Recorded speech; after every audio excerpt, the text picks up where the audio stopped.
नमस्ते। फैसला अपन में आप सबका एक बार फिर से स्वागत है। उम्मीद है आप सब अच्छे होंगे। अभी बीते दिनों ही गैंगस्टर कम पॉलिटिशियन अतीक अहमद के बेटे असद अहमद और उसके एक साथी का पुलिस ने इनकाउंटर कर दिया, जो कि उमेश पाल हत्याकांड में वांटेड थे। अब इस चीज़ के बाद राजनीतिक अटकलों का बाजार गर्म होना शुरू हो गया, जिसपे बहुत लोगों के बहुत से रिएक्शन आए। लेकिन यहाँ मैं सबके बारे में तो आपको नहीं बता सकती, पर दो लोगों के रिएक्शन बहुत ही ज़्यादा नोटिस करने लायक है, जिसमें से एक है अखिलेश यादव का स्टेटमेंट और दूसरा ओवैसी जी का। अखिलेश यादव ने कहा कि झूठे एनकाउंटर करके भाजपा सरकार सच्चे मुद्दों से ध्यान भटकाना चाह रही है। बीजेपी न्यायालय में विश्वास नहीं करती है। आज के व हालिया एनकाउंटरों की गहन जांच पड़ताल हो व दोषियों को छोड़ा न जाए। सही गलत के फैसले का अधिकार सत्ता का नहीं होता। वहीं ओवैसी ने कहा कि इस घटना को कानून की धज्जियां उड़ाना कहा जा सकता है, क्योंकि क्या जुनैद और नसीर को जिन्होंने मारा भाजपा उनका भी एनकाउंटर कराएगी। ओवैसी ने आगे कहा कि नहीं करवाएगी, क्योंकि बीजेपी मजहब देखकर एनकाउंटर करवाती है। अब यहाँ मैं ओवैसी जी की याददाश्त दुरुस्त करने के लिए उनको एक बात याद दिलाना चाहूंगी कि विकास दुबे कौन था। क्या विकास दुबे जो गैंगस्टर था उसका जो इनकाउंटर हुआ था उसको आप भूल गए असद के दुख में? विकास दुबे तो हिंदू था, पर फिर भी उसका इनकाउंटर हुआ, क्योंकि वो एक हिंदू होने के साथ साथ एक गैंगस्टर भी था और किसी भी अपराधी का अपराध पहले नोटिस किया जाता, ना कि उसकी जाति, उसका मजहब। अब विकास दुबे के बारे में एक और इम्पॉर्टेंट बात मैं आपको बताना चाहूँगी कि जब विकास दुबे का एनकाउंटर हुआ था तो हम संघियों ने, हिंदुओं ने, राइट विंग वालों ने छाती पीटना शुरू नहीं कर दिया था, बल्कि इस चीज़ को सबने अप्रिसिएट किया था। सब इस चीज़ से खुश हुए थे कि अच्छा हो गया, गैंगस्टर चला गया, और इसके लिए यूपी पुलिस की सराहना भी की थी। एक अपराधी से किसी भी कीमत पे सहानुभूति नहीं हो सकती, क्योंकि अगर आप एक अपराधी को, एक आतंकवादी को सपोर्ट करते, दैट मीन्स कि वो आपकी वैसी मानसिकता दर्शाता है, आप भी उसी मानसिकता के, तभी तो आप वैसे लोगों का समर्थन कर रहे हैं। अब सवाल ये उठता है कि क्या अतीक अहमद और गैंग ने अपने 44 साल के साम्राज्य में सिर्फ हिंदुओं को ही अपना टारगेट बनाया, सिर्फ हिंदुओं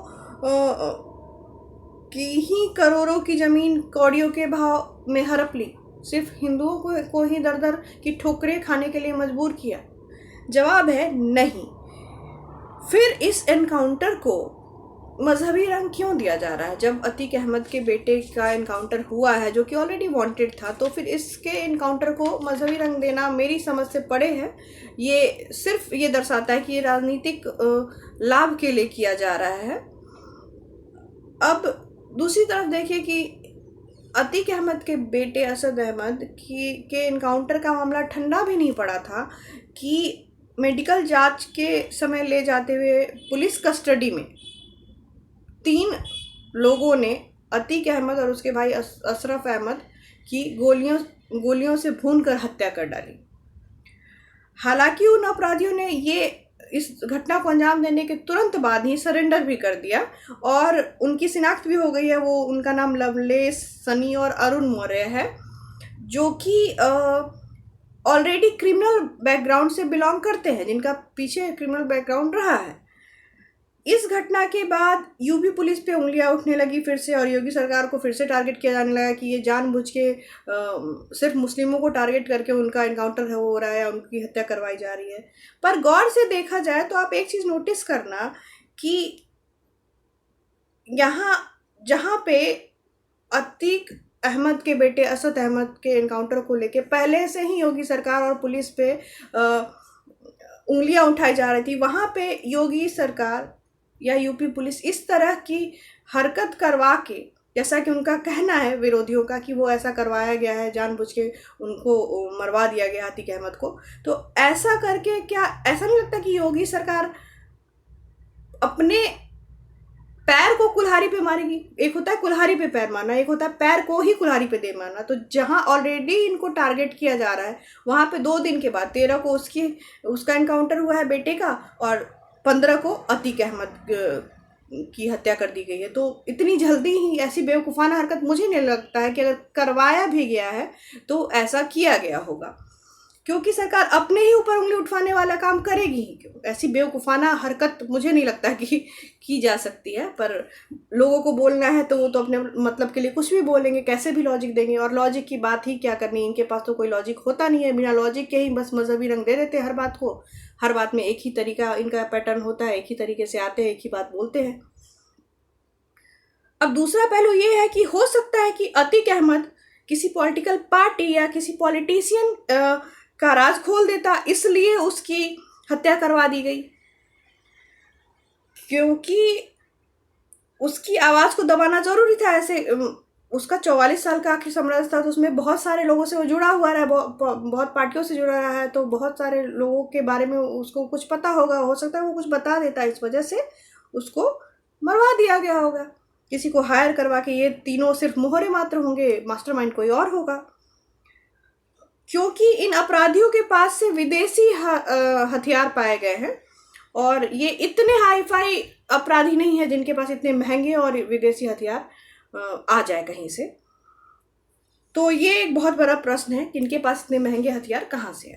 अच्छा, एक और बात, ये जो 3 अपराधी पकड़े गए हैं जिन्होंने अतीक अहमद को गोली मारी, इनसे जब पुलिस ने पूछताछ की तो इन्होंने जो रीज़न बताया अतीक अहमद को मारने का, वो बहुत ही बचकाना सा लगता है, बेवकूफ़ाना सा रीज़न लगता है कि इतने छोटे से रीज़न के लिए कोई इतनी बड़ी हरकत कैसे कर देगा। इतनी सारी भीड़ के बीच में आके, इतनी भीड़ में आके कोई किसी को गोली कैसे मार सकता है। तो इन्होंने लॉजिक क्या दिया अतीक अहमद को मारने का कि हमें बड़ा डॉन बनना था, कब तक छोटे मोटे काम करते। फिर इन्होंने दूसरा लॉजिक दिया कि अतीक अहमद तो ने न जाने कितने मासूमों की जानें ली हैं, तो हमने उसे मार दिया तो कौन सा गुनाह कर दिया। तो ये समाज सुधार करने निकले थे क्या? ये अपराधी हैं, पहले भी इनका अपराधी बैकग्राउंड रहा है, ये कोई समाज सुधारक तो है नहीं कि भाई उसके प्रकोप से तंग आके या उसने ऐसा कुछ निकल के आया हो कि उन्हीं का कुछ बुरा किया हो जिसका वो बदला लेने आया हो। फिल्मी स्टाइल में होता है कि किसी के साथ कुछ गलत किया हो तो वो बदला लेने के लिए आ गया।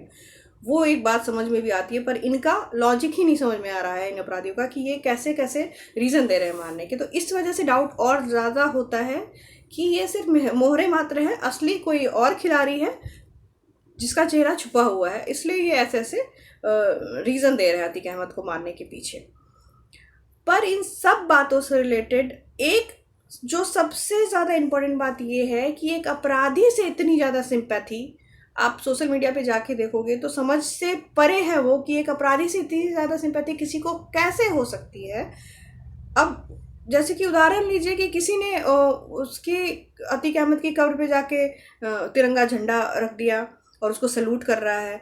तो फिर वहीं दूसरी ओर एक और एग्जांपल सामने आया कि जुम्मे की नमाज के बाद, अच्छा मैक्सिमम ऐसी चीज़ें, बहुत सारी चीज़ जो होती है ना वो जुम्मे की नमाज के बाद ही होती हैं। वहाँ एक मीटिंग होती है, वहाँ पे फिर डिसाइड होता है कि ऐसे ऐसे करना है जी, चाहे वो पत्थरबाजी हो, चाहे वो नारेबाजी हो, जो भी हो।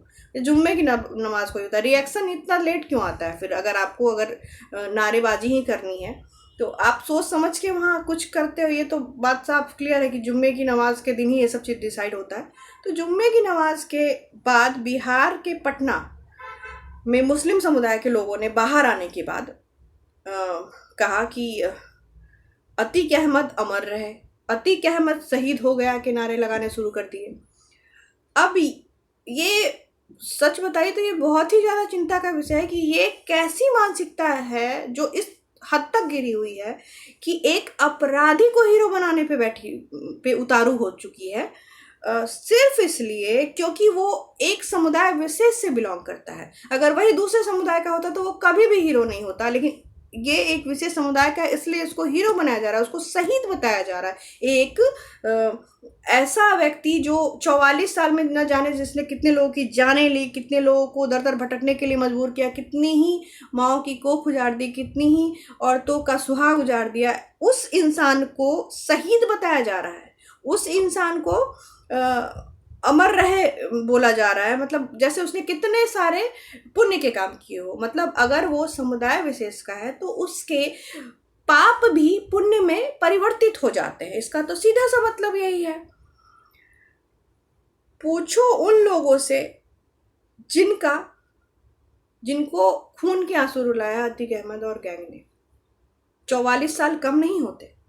और फिर बॉलीवुड मूवीज में भी तो यही दिखाया गया है, एक गैंगस्टर का अंत, कि किसी ना किसी की गोली पे गैंगस्टर की मौत लिखी होती है। फिर चाहे वो अतीक अहमद हो, असद हो, या फिर विकास दुबे। सिंपल सी बात है। आशा करती हूँ कि आपको मेरा ये वीडियो पसंद आया होगा। अगर आपको मेरा ये वीडियो पसंद आया और आप मेरी बातों से सहमत है तो प्लीज़ मेरे वीडियो को ज़्यादा से ज़्यादा लाइक और शेयर करें। और अगर आपने अभी तक मेरे चैनल को सब्सक्राइब नहीं किया है तो प्लीज़ मेरे चैनल को जाकर सब्सक्राइब कर लें। तब तक के लिए अपना और अपने अपनों का ज़्यादा से ज़्यादा ख्याल रखें। जय हिंद, वंदे मातरम, जय श्री राम।